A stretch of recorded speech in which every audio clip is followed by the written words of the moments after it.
Good morning, everyone. Thanks so much for joining me today for our session on cash flow. My name is Kristy. I am an advisor and a presenter for Business Station as part of the Commonwealth Government's Digital Solutions Program. Today, the session is designed to be as interactive as you'd like to make it, so please feel free to reach out to me using the chat or even the Q&A functionality of the Zoom webinar that you've joined. I guess a bit of a disclaimer when it comes to cash flow. I have managed and owned my own businesses, but I'm certainly not an accountant or a bookkeeper. So my experience really comes from more of the operational side of business.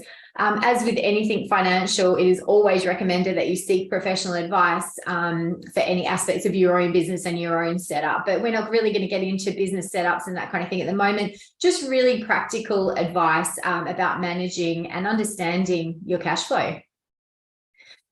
So in terms of what we're actually going to cover today, first of all, we'll talk about what cash flow is, and you'll gain a bit of an insight into the cash flow process and really learn about how you can manage it. So we'll talk about what cash flow is. We'll talk about the difference or perhaps even the relationship between profit and loss and cash flow. And we'll talk about creating your own cash flow forecast and developing more of an analytical approach to managing your cash and effectively tracking not only your cash, but then tracking your performance. Then finally, we'll also look at some strategies on how you can stretch your cash flow further. So whether you are profitable or not yet profitable, it's always good to look at ways that you can stretch your cash flow further. So to get into it, first of all, what is cash flow? I believe it's the lifeblood of a company, but it is the term that's used to describe the amount of cash in actual dollars that's generated or consumed in a given period of time. So it has a lot of uses both in operating your business, but also in that analysis, that financial analysis of your business. I think it's one of the most important metrics in all finance and accounting. So really what it does, it allows you to evaluate that flow of funds that comes in and out of the business and look at it in terms of a forecast or, forward looking. So you can identify when and perhaps where there are potential problems.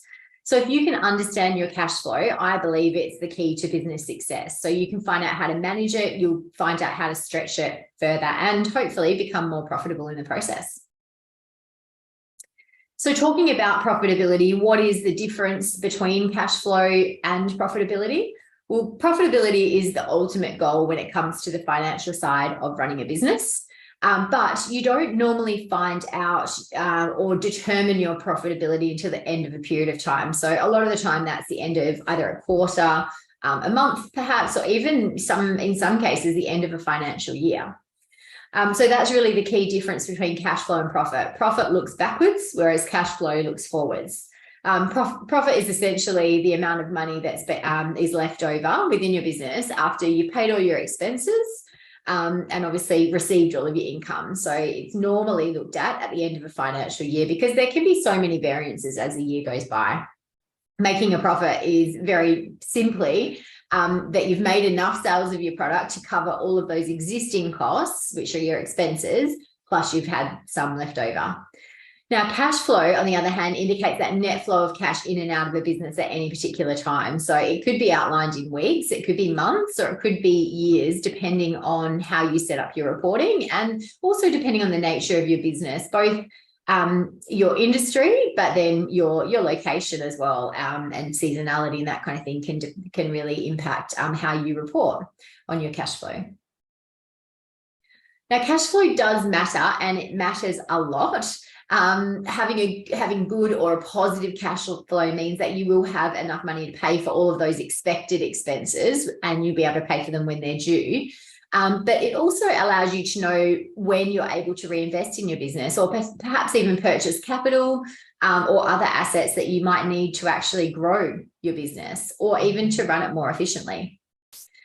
So also in terms of tracking your cash flow, you'll see when it's appropriate to return money to yourself as a business owner, or if you've got shareholders, perhaps when you can return money to those shareholders.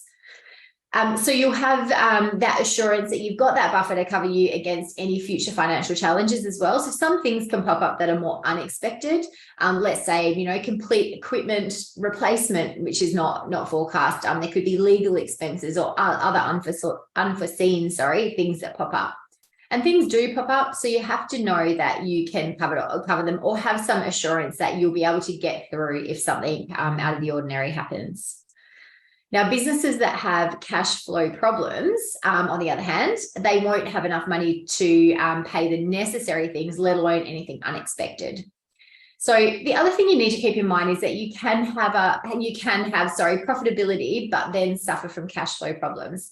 So you might have clients that pay late, or you might have early paying terms to your suppliers, and a combination of the two can really impact cash even more. If you've got no money coming in for products or services that you're delivering, but money going out to suppliers, then you're the one that's left without the funds. So they're the two main sort of reasons why a business can be profitable but have cash flow problems. But what you need to do is figure out your cash cycle, and payment terms is really one of the first things that you have to look at to keep cash flow positive. Now, in an existing business, you can continually analyze this. So I would be, setting up a cash flow forecast and then continually looking at month by month or week by week, however often you want to manage your cash flow or report on it, going back and having a look at what you forecast versus what happened. And that way you can keep track if there's costs that are blowing out, for example, or, new costs that are introduced after you've done your forecasting. You can then go back and look and make sure it's all still working. Now, if you're a startup, your first goal will be to maintain positive cash flow. Once you get that under control, you can then pursue that financial goal of making it as profitable as possible. But in the first instance, you have to know that you can maintain that positive cash flow. Now, how you do that is by tracking it. Now, tracking cash flow is really the key thing in managing your cash flow and really looking at your overall performance. But it allows you to operate a lot more profitably and generate positive cash flow at times that you need it. Otherwise, you may have to make changes to improve your cash flow. So you might identify that you have to reduce certain expenses, or you might need to increase revenue in particular areas. So either way, it's going to allow you to look at what's working well and look at what's not working at all. You can set budgets based on what you know you need to achieve at certain times of the year or of that period that you're reporting in. And then you can track that to make sure that you're actually meeting that budget. And as I said, comparing your forecast to actuals is a really key component in your cash flow and managing your cash flow. In terms of tracking, it also allows you to make sure you've got that enough cash. And there could be, instances where you just don't have enough cash. So then you've got to start thinking, how can you get cash? Do you need to input cash personally? Do you need to seek investors? Perhaps do you need to sell assets? So all of that stuff takes time. It's not like you could identify a cash flow problem today and then have some investor money tomorrow. You will need time, and that takes planning to be effective, essentially. So tracking it in advance, you'll identify at any time throughout, let's say, the next 12-month period that there could be problems. It also allows you to make more informed decisions on areas of your business, like I said before, purchasing, also staffing. Also setting your goals for sales as well. You might have targets that you're trying to meet, or your salespeople might have targets, but is it relevant to cash flow? Is it relevant to what you actually need within that business to be profitable? So consider that. And with all of that knowledge, you will be sure to reach not only your business goals, but your financial goals as well. So the next thing we need to do, or to be able to do this most effectively, is really to create a forecast. So cash flow matters, and it matters a lot. So you've got to do everything in your power to increase it. Forecasting is really at the center of this. It means that you'll know exactly when you have these inflows and outflows, and you're able to map it out. So there's tons of different templates available online. And most of them are in an Excel format. They're normally free and downloadable. I find the best are those on the Australian government website, so business.gov.au. And if you just Google business.gov.au and then cash flow forecast, it'll come up with not only a great template, which I'll show you in just a second, but some instructions on how to use that template and, a lot of what we're talking about today as well. So we'll go through that in just a sec. But once you've got your template, the first thing I would do is decide the period that the forecast should cover. Most commonly, it's a 12-month period and it's mapped out month by month. That's entirely up to you how you'd like to do it, but that is the most common. What you do at the very first instance is to add in all the cash inflows, so sales. Now, to do this, you would have to look at some past data to know what sort of sales typically come in at certain times of the year. You would then input all of the outflows for each period into this particular template. And a good way to do that, or to really start looking at, is to get your data from previous years, pull some reports from your accounting software that shows all of your expenses, and start to put it into place within your template. As you're going, you might decide what adjustments you're going to make based on past trends. So sales might be increasing, so you might, forecast that sales will be a little bit higher, or perhaps they're decreasing, or, maybe you think they'll stay exactly the same. So really make those decisions when it comes to inflows. With your outflows, I'd be looking at each item you're putting on your spreadsheet and asking yourself, do I need it? Can I reduce it? Am I on the best arrangement or getting the best deal? Now, that's a little bit easier if you're an existing business because you've already got some data to work with. But if you're a new business, when you prepare your cash flow forecast, you would have to start by estimating all the outflows. So you might have to get quotes on various things, and it could be anything from insurance to software to rent, to your office locations or whatever that might be. So you'll have to get some quotes and estimate all of those outflows. That'll give you an idea of what sales you need to make just to cover your outflows. So that's a really good starting point. Obviously, your goal will be to exceed that, but it's a great starting point as a startup.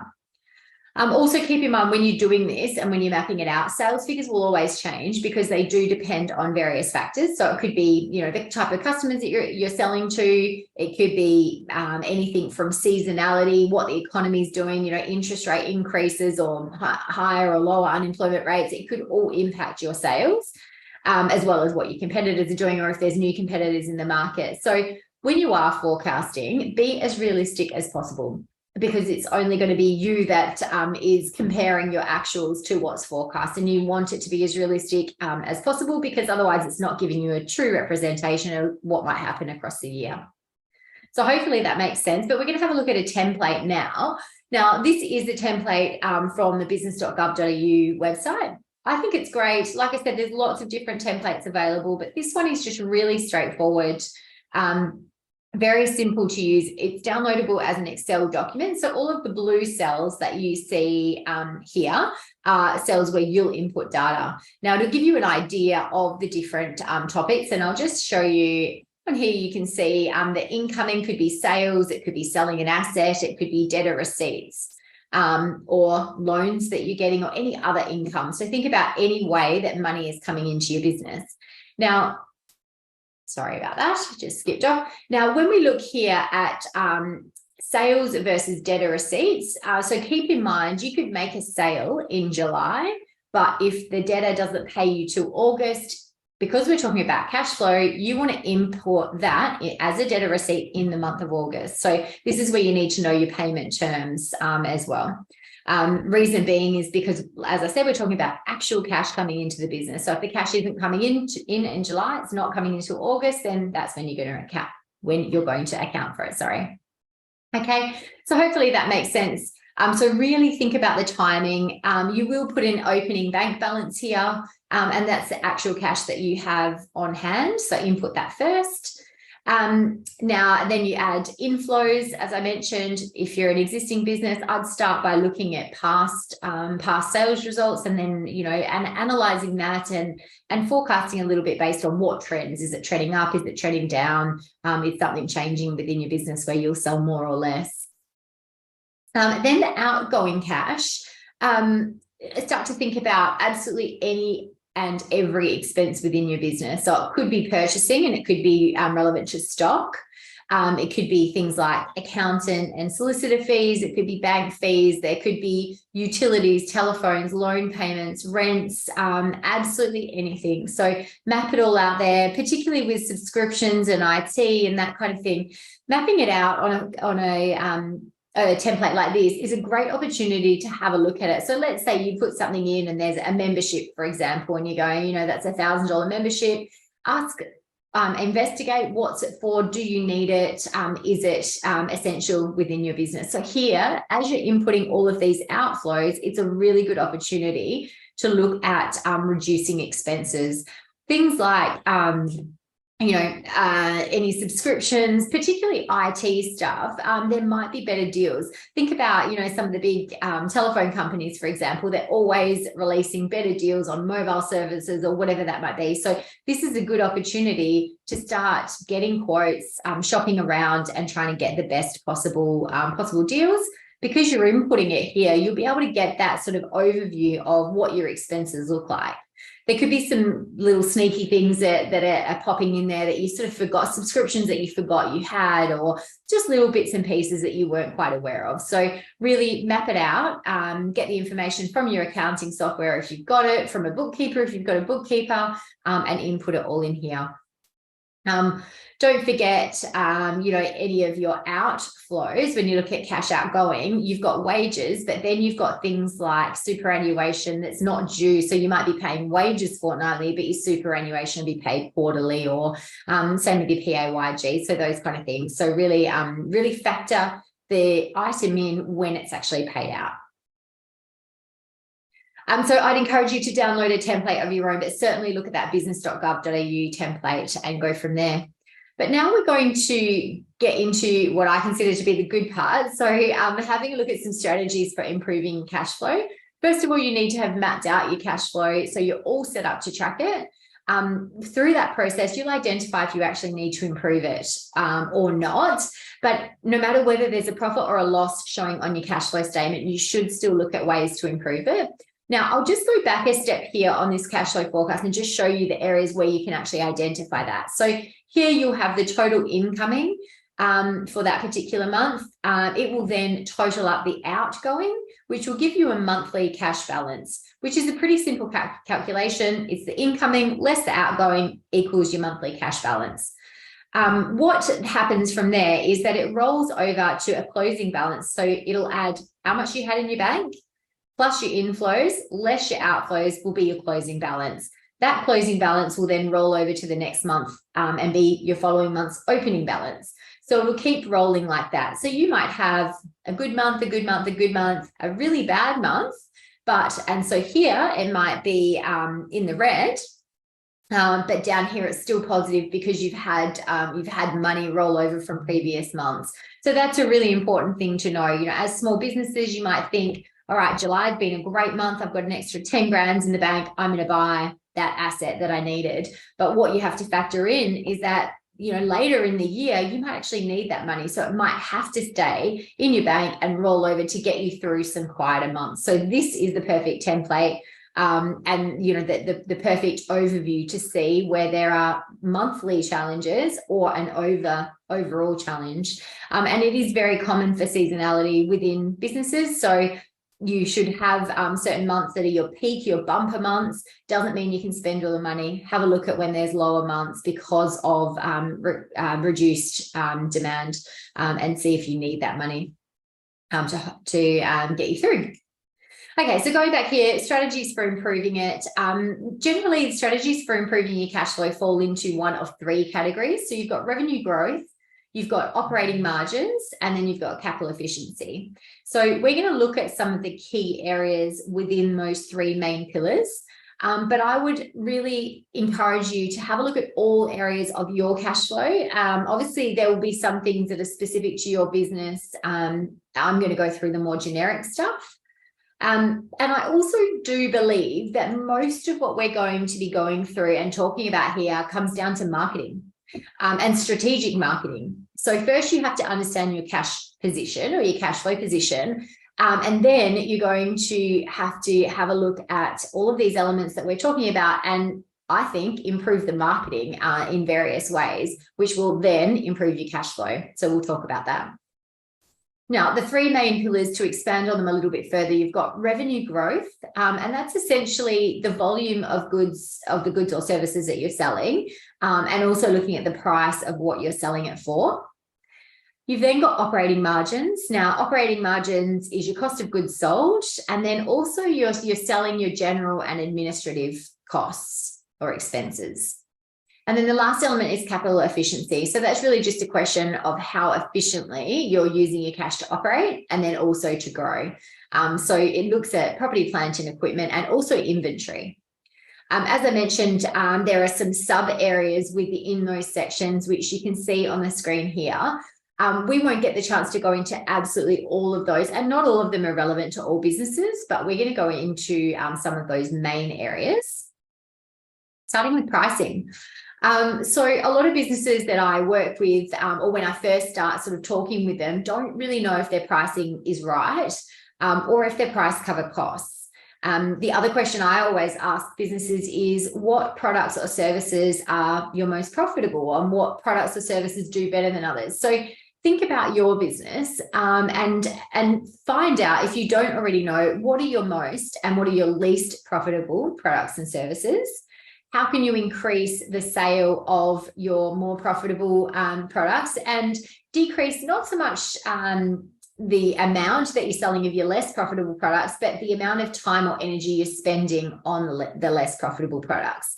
It's very common to have loss leaders or low profit margin products and services to get people in the door, but you don't want to get caught up in a situation where you're spending lots of time and energy on those products that are least profitable and running yourself short of time and energy to sell your more profitable products. So you have to know what's more and what are the sort of less profitable products and services, and really understand how much time is invested in each of them. So when you've set your prices, also think about how you've set your prices. There's a few different pricing strategies. There's cost plus, which is what the product costs you or the service costs you, plus a percentage markup. You could be looking at competition-based pricing, where you're just looking at what your competitors are selling for, and then maybe you're just adding a little bit or making it a little bit under what your competitors are selling it for.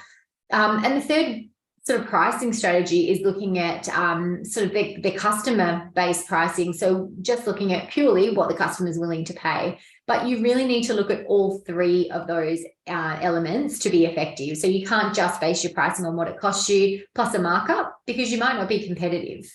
And similarly, you can't base your pricing on what the customer is willing to pay or just what your competitors are doing, because you might not be covering your costs or being profitable. So you do have to know what your competitors are doing. You have to know what the customer is willing to pay. You have to know what it costs you and make sure that you're getting a decent markup. You also have to know your worth as a business. So if you've identified your weaknesses or any gaps in what you're offering when you're doing competitor research, so your competitor might be charging a little bit more but offering more, or vice versa, you might be offering a lot more and therefore you can increase your pricing because the value is there. So you have to make sure that you offer a fantastic product or service that's superior to your competitors, and therefore you're able to charge a little bit more for it. So that what we're talking about really is marketing strategy. What is it about your product or service that's unique or different, and what sets you aside from your competitors? Is it fantastic? Can you charge more because of it, regardless of what your competitors are doing? Or do you want to base your pricing on more volume and less profit? So when it comes to pricing, discounting means that you have to do more work to maintain or to make a good margin. Whereas if you increase the price, you have to do less work or sell to fewer customers to maintain that margin. So consider that as well. Now, if you increase the price, you could potentially cut out a market, or on the flip side, if you decrease your price too much, if you discount it too much, you might attract the wrong market. Now, anyone that's been involved in any group buying websites where you sell vouchers, or you might sell 100 deals for a really reduced price, a lot of experiences that businesses have with those type of customers are that they're not right for the business. They tend to not be loyal, so they won't repeat, they won't come back. Perhaps they're not suited to your business, your product or service.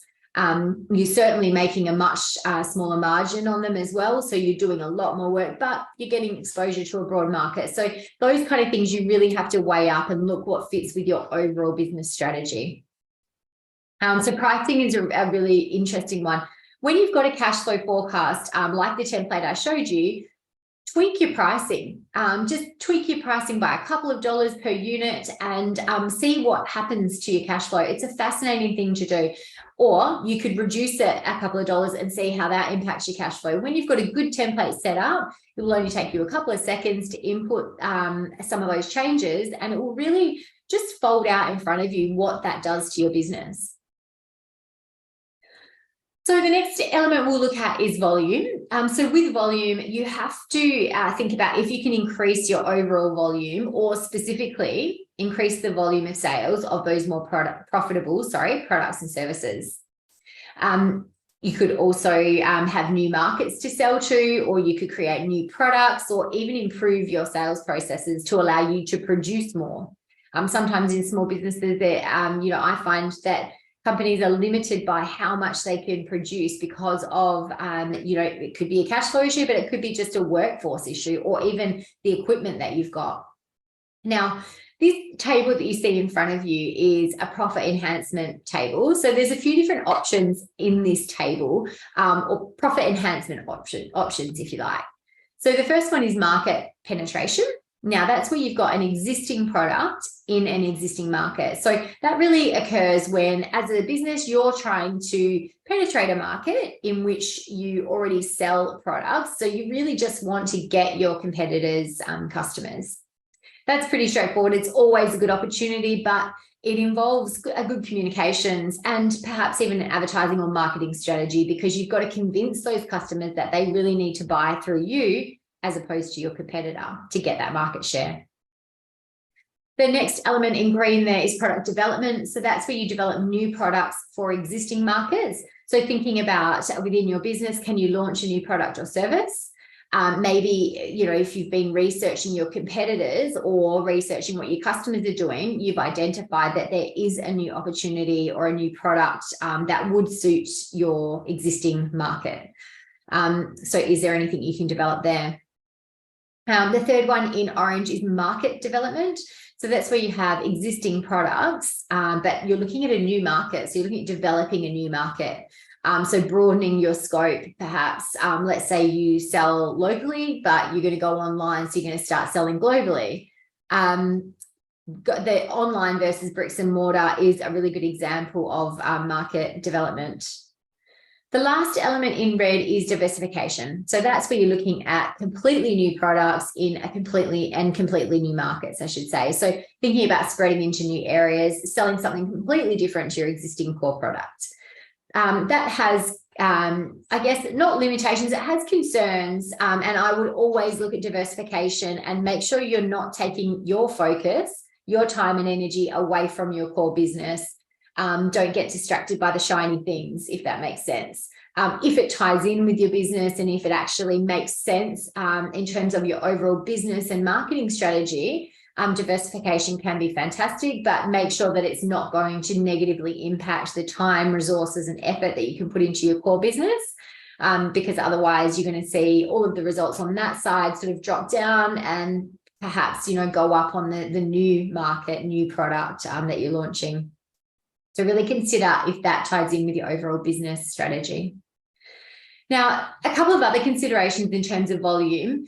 I mentioned it at the beginning of this slide, but think about your sales processes. Are there any bottlenecks in the process that you could try and smooth out to allow you to produce and sell more? Now, this can come down to a physical point of sale. Perhaps you can't actually serve any more people because it's only you that works in a store or something like that. It could be a production issue. Perhaps your equipment only allows you to produce or manufacture a certain amount of your product per hour or per day. So really think about those kind of sales processes and production processes as well. Another way to increase volume is to increase advertising, but obviously that has a spend attached to it. So if you're starting to spend money, providing you're spending it and targeting your perfect target market and you're very targeted in your advertising, then hopefully every marketing dollar spent should equate to some kind of return on investment. So think about that. Salespeople, do you have them? Do you need them? If they're great, make sure that you've got a good retention plan in place. But if you need them, make sure that you're attracting the right ones. The other way to increase volume is a customer rewards or a loyalty program. So if you can get people back, it costs something like, it depends on your industry. So this stat is sort of, it can vary, but it costs something like 8 times more to attract a new customer than it does to retain an existing customer. So you've got to have great deals and offers to get people in the door and good communications mechanisms. But once you've got them, you've really got to look after them. So that's where your customer service, your actual sales processes will come into play. And then what kind of offers do you use to get them to repeat purchase? Email marketing software can be great for this. A good a CRM can be great to let you know people's purchasing behaviors and pull reports on, what sort of products and services people purchase as well. So think about that side of it. But good customer service is the absolute key to repeat customers. The next area to improve your cash flow sits with your debtors. Now, the ATO has some really interesting statistics around debtors, and it's something like small businesses in Australia are owed about $26 billion at any one time because of debtors. So you really have to consider that and think about how you can get that money from debtors into your bank account. So the best ways to address any debtor issues, I believe, first of all, collecting payments as quickly as possible. Now, you might have strategies around that. You might offer a discount for prompt payment, or you might even introduce late payment fees, depending on what that looks like in terms of your customers and how they would actually respond to that. A lot of the big organizations absolutely have late payment fees, but as small businesses, we don't like to be like the big guys. So you might not feel comfortable in that sense. So look at incentives for prompt payment. Think about invoicing earlier as well. So you might not want to invoice at the end of month or wait to the end of month to start issuing invoices. Perhaps invoice straight away. So a really good example of this for me is a supplier that we use regularly, and our team will go into their store, purchase products or services, put it on our account, and I think before they've even left, got in their car and driven away, the invoices come through and been emailed through to our accounts team. So it's just a technical thing. Obviously, they've got their system set up, so they press a button and it goes off straight away, as opposed to us purchasing something on the 1st of the month and an invoice not coming to the 30th of the month. So, that could be a really good way to just get that money in the door sooner rather than later. If you have clients that the repeat purchase throughout the month, you might want to invoice 2 times a month. So have a 15th of the month sort of invoicing cycle, and then a 30th of the month. So at least you're sending one lot of invoices, then a second at the end of the month, and you'll hopefully get payment for the first lot quicker. So invoicing earlier is really good. Reducing your payment terms is obviously a key way to get money in. So some businesses still have 30-day payment terms, which fascinates me. 7 days, 14 days is really more widely acceptable. So have a look at your payment terms and think about just shortening them a little bit. If you have it as the full 30 days, you might have someone purchase something from you on the 1st of the month. You don't invoice to the 30th of the month, and then they've got 30 days. So it could be almost 60 days or longer than 60 days before you actually get payment for something that you've already delivered. So keep that in mind. That can be a major cash flow killer. Now, electronic invoicing is another fantastic idea. Obviously, electronic invoicing is pretty common now in terms of an email coming through from your accounting software. Normally, if you've got good accounting software, they'll have follow-up services. So they'll be sending a reminder, at certain intervals. So the more regular the intervals, the greater the reminder is to the recipient to get that paid. So look for software that has follow-up services. Keep in mind, electronic invoices are a lot more professional than paper invoices. They're also a lot easier to send for the recipient to store them, so it can really reduce turnaround times. The other thing that I'll mention is e-invoicing. So I'm not sure if you've heard of e-invoicing, but it's basically an automated digital exchange of invoice information. So that's going directly from a buyer and a supplier's accounting systems. So with e-invoicing, you won't even need to generate a PDF or a paper invoice. Once you're connected to the same e-invoicing network, you can start using your accounting software like Xero to send and receive these invoices. So keep that in mind. Now, the ATO are really pushing this at the moment. They've also released an interesting stat around processing invoices, but it basically, they've said that it can cost about $30 to process a paper or a PDF email compared to about $10 for e-invoicing. And that's both on the buyer and the seller's side. So that manual handling and all of that data inputting and whatnot. So keep that in mind. It's something to keep an eye out for. So most Australian government agencies are on e-invoicing, and most of your electronic accounting software will be able to connect to it. So have a look at that and see if you can get that established for yourself. Okay, assets is the next area that we're going to look at. Assets are pretty straightforward. I would simply look at if you can free up any cash by selling any assets that are underused or unused. So I find that businesses accumulate assets that they eventually don't require. So sell off those unnecessary assets to increase the cash in your business, but also to save on costs. So storage, perhaps, insurances, maintenance, that kind of thing. So have a look at what you've got lying around that you can, in fact, get rid of. Leasing to free up cash can work. Now, leasing can remove the cost of maintenance. Sometimes it can remove that, complete failure requiring replacement sort of concern. But leasing, either way, it does smooth out cash flow.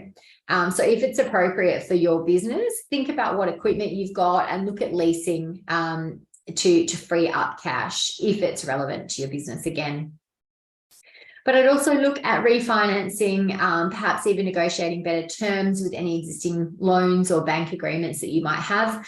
Now is probably not the best time to do it with changes in interest rates and I guess banks being a lot more conservative. But as times improve, I would certainly look at, as the banks start to get more competitive amongst each other, certainly look at refinancing because you can save quite a bit there as well. And it's definitely better in your bank account or, to help with your cash flow. Okay, expenses is the next area that we're going to look at. This is pretty straightforward, but very, very simply, expenses will decrease the amount of cash that's available to your business. So think about what you can do to reduce any expenses. In terms of expenses, I would look at if there's anything major coming up, looking at if you can defer the expenses, if you can look at better payment terms, perhaps. Think about, if you've got rental locations or if you've got leases, look at better deals. Can you negotiate any better deals, or are there any cheaper alternatives to the expenses that you've seen pop up on this cash flow forecast as you've mapped it out? Now, as I touched on before, that could be anything from, tech plans or packages. There could be software that you're paying for that you realize you don't use anymore, or other cheaper alternatives. So review absolutely everything in that expenses. It could be insurances, speak to your broker to shop around, or absolutely anything that appears on there. Question what it is, do you need it, and are there cheaper alternatives? In most cases, particularly with some of these expenses that just recur, if you just contact the supplier, a lot of time there's been a better package or better facilities sort of available at a cheaper cost. So have a look at that. The other thing is outsourcing versus in-house staffing. So have a look at the comparison with this within your business. It can be really effective for specialist roles or for particular tasks within your business. So for example, bookkeeping, particularly with more automation, or marketing and other administrative roles, you might not need that person sitting in your office or, a full-time sort of role. Perhaps you can outsource it, pay a higher hourly rate, but a lot less hours. So think about that side of things. We'll talk a little bit about staffing in a second as well. So I'll sort of expand on that. Certainly not suitable for all businesses, but it can turn a liability, being a staff member, into an expense that's a little bit more manageable. So inventory is the next area we are going to look at. Inventory isn't relevant to all businesses because not all businesses purchase stock, but for those of you that it is relevant to, think about inventory as being cash, essentially. Inventory does represent cash. So if you're holding it for more than, 30, 60, 90 days, it's going to cost you significantly. So with your inventory, there's a few areas I'd look at. First of all, sourcing cheaper stock or materials. I would always review pricing from your suppliers, and I do it regularly. Now, this isn't to say that you're going to be switching suppliers a lot, but if you've got a supplier that you know, trust, and you're pretty comfortable with, that's great. I would still look at getting some comparative quotes and even going back to your supplier and saying that you really value the relationship. I'm very happy with the products, but you have seen cheaper alternatives. Is there any way they can match that? Now, if they value your relationship as well, they're going to sharpen their pencil on the price a little bit in most cases. So it can't hurt to ask. Purchasing power is an interesting one. Now, you've got buying power when you understand your own cash flow cycle. So map out how much cash you have at certain times versus how much stock you use and see if there's any efficiencies there. So there might be times of the year where you've got excess income coming in, so your cash flow is great. If you were to purchase in bulk at that time, would you then save money on the overall cost of your inventory, your stock or materials? So consider that. But you always obviously want to manage your stock levels. So you want to maintain the right levels. You don't want your stock to be too high, but you also don't want to run out. So really have a look at that as well. Track the movement of your stock and have some kind of processes in place to identify when you need to order that new stock. So how long does it take you to get the stock? How much do you normally go through, and really map that out? You can always, look at how unsold stock is treated as well. Look at your suppliers. Do they allow returns on unsold stock? Most cases not. I think everyone's learned a bit of a lesson from COVID and tightened up on those kind of things. But in any case, understand your suppliers' return policies. If there's unsold stock that you can't return, think about how you can move it faster. So you might have a store, you might want to release, a sale online, or vice versa. You might have an online store, do a pop-up to move some stock. So think about that. I would say to use a software platform if you can to manage it, or you can do it manually. But always know what stock is selling well and what's not. You want to replace that slow moving stock or any obsolete stock with stock that has that faster turnover. So really know what sells well and what's not selling. Now, drop shipping is another alternative, or just in time stock orders. You might be able to find suppliers who provide you with stock only when you need it. That way you're not going to waste money for paying for stock that's sitting in a warehouse or a storeroom. You might not even need a warehouse or a storeroom if you can look at some drop shipping type arrangements. So what it means is essentially you only order once you've had an order from your customers. But there are a few limitations with that. You want to make sure that there is some ability for you to check the quality of the products that you're selling. You don't want there to be any delay on deliveries. I've heard some horror stories about customers getting completely inappropriate or irrelevant items. So not what they ordered, but obviously it's come from a big warehouse, so the wrong thing's gone out. So that will all impact on your business name. So make sure if you are looking at any kind of drop shipping that you've got someone that you really trust, and good processes and procedures in place there. And lastly, your payment terms. So we touched on that, but look at your supplier terms, make full use of those terms. So don't pay any invoices early, but also try and get better payment terms, because it is like an interest-free loan. So really consider that. Try and, look at the supplier terms. You might even choose a supplier based on having longer payment terms if it suits your business and works with your cash flow a little bit better. Okay, so staffing, expanding on sort of the conversation that we had earlier about outsourcing versus in-housing, but there's other things around staffing. But keep in mind, staffing can become a major expense for businesses, or, you know, it's a major area of cash going out. So first of all, in terms of managing your staff or rostering your staff, make sure that you are rostering accordingly, that you're covering demand to actually produce revenue, but you're not overstaffing. So always match the roster to the peak periods. And that might sound really straightforward, but if you have peaks and troughs just in one day, perhaps you can look at flexible staffing arrangements where they do split shifts, or, you know, an AM and a PM shift, or whatever that might be, so that you can actually match the roster to what the sales are doing. You can consider outsourcing, like we said before. There's specialist roles that you could outsource, and that way you're only paying on demand rather than having a full-time employee in those roles. Again, you've got to maintain quality, and you've got to have a lot of trust for that person, but I think it can be really effective in a lot of different roles. In terms of the workers that you do have, certainly look to increase their flexibility and thinking about whether they can have multiple roles or be able to multitask so that they can really help out when there are high and low periods. So aside from multitasking or having flexible workers, make sure that your staff are working to their maximum as well. So can you set targets and maximize productivity of the individual staff members? Incentivizing sales with things like commissions or rewards, that can really help. You might even reward staff behavior that reduces expenses, for example. So that's a great way to improve your cash flow.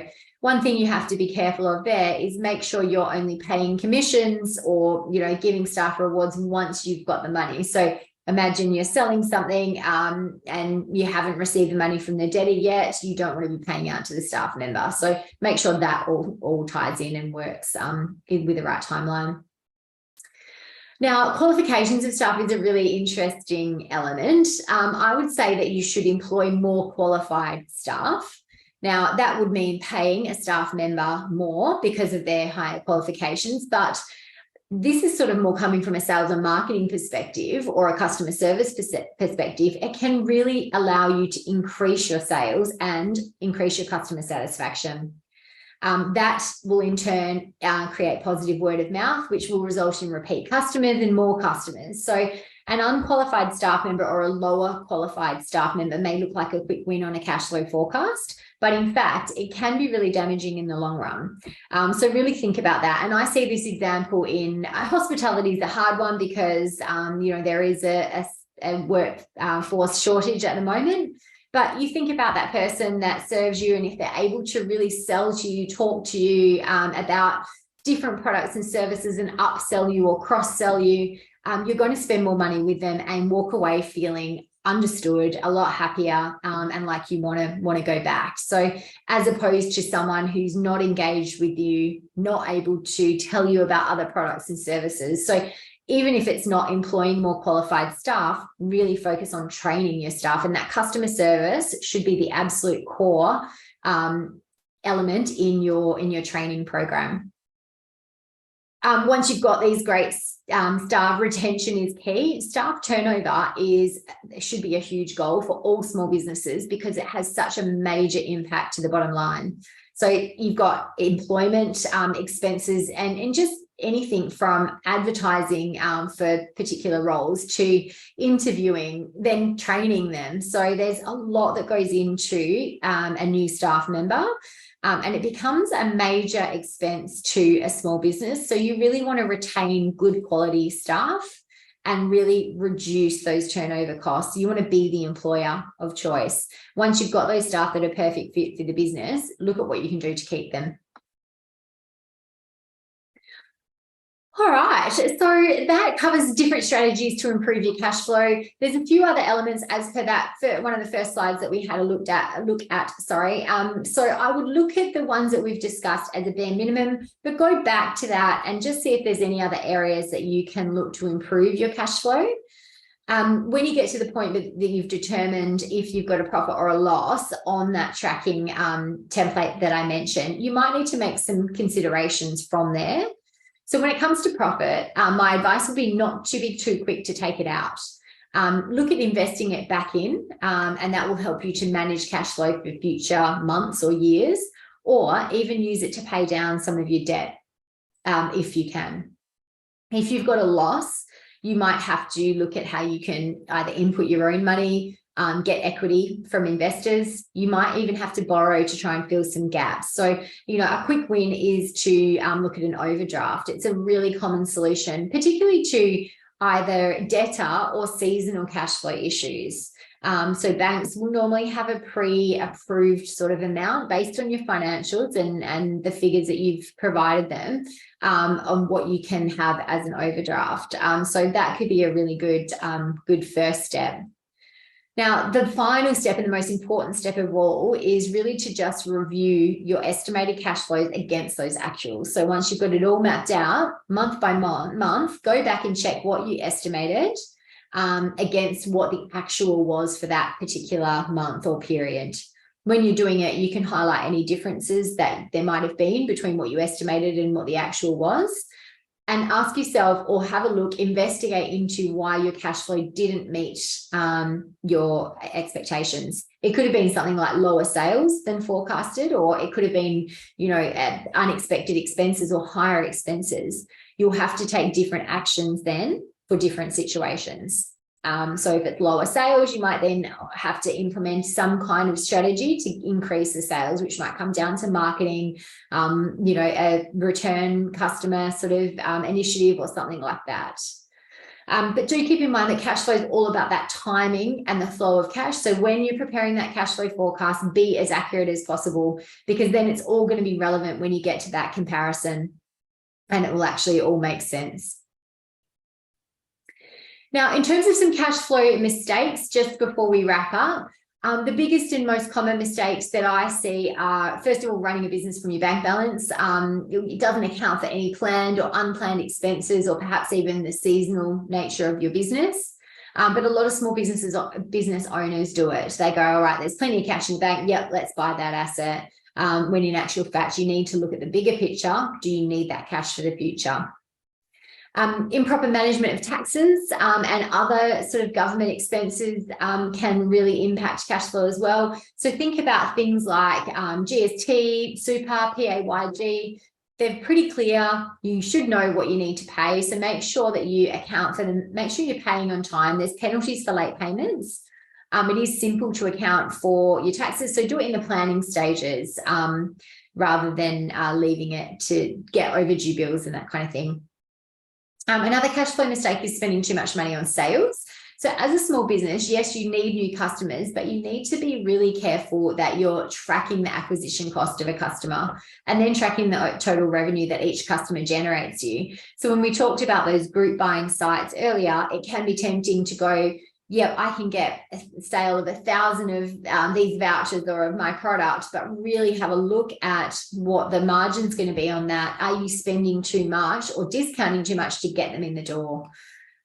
So don't overspend on the acquisition costs, because it will end up giving you a small value customer with a limited return.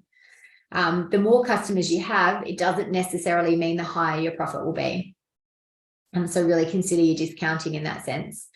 Another mistake, not forecasting. Obviously, I think we've discussed all the reasons why you need to forecast today. So hopefully you don't make that mistake. Not collecting cash fast enough. Again, if your customers are delaying payments, but your supply chains are short, you're the one that's caught out in the middle. Also, unpaid invoices are absolute cash flow killers. So that's a lot worse than even late payments, is never raising invoices for work that's been completed. So, I've personally come across this before, where small businesses just don't invoice, or they forget an invoice here and there. I'm always honest, and I'll go back, because I don't want to surprise later if they realize 6 months down the track, because I'm managing my cash flow. I want to know that I'm paying things when I'm expecting to pay them, but not everyone is that honest. So have a look at your accounting procedures, make sure they're tight so that the right invoices are going out, they're going out on time, and they're going out every time. Don't hold inventory for too long. It does cost you money. Inventory represents cash, and don't take too much cash out. Think about, as a small business, a lot of small business owners don't get a salary or anything like that. So they're sporadically taking out money. And obviously, if you're working in the business, you absolutely should be getting some money out of it or something out of it. You're not going to want to be working for free, but account for it on your cash flow. Make sure that you know how much you're going to be taking out and that you can afford it at the time that you're taking it. If not, if you can't afford to pay yourself or take director's drawings, you need to look at, again, those sales strategies. You have to increase the sales because you shouldn't be working for free. So keep that in mind. Now, if you do suffer from negative cash flow, you can certainly recover from it. You have to find out what caused the issue in the first place. And then do some of those things that we discussed. So change your payment terms, reduce your operating costs, run promotions perhaps to get new sales or get repeat customers back. And then, of course, meet with a lender or an investor to try and get some cash input as well. So that's it from me on our webinar on cash flow. As I mentioned, it was brought to you as part of the Commonwealth Government's Digital Solutions Program. Now, the program through Business Station is coming to an end. So if you're already part of the program, certainly book in your final appointments before it does come to an end, and then keep an eye out for the announcement about the next program, which will be released soon. If you've got any questions, I will stay on now and answer them. But thanks so much for joining me today. I really appreciate it. Someone's just popped on there. Thank you. But thank you for joining me. And like I said, shoot any questions through. Otherwise, you'll get a copy of the recording in the next few days as well. Thanks. All right, guys, it doesn't look like there's any questions, so I'm going to end the webinar now. Thanks again for joining me and have a great day.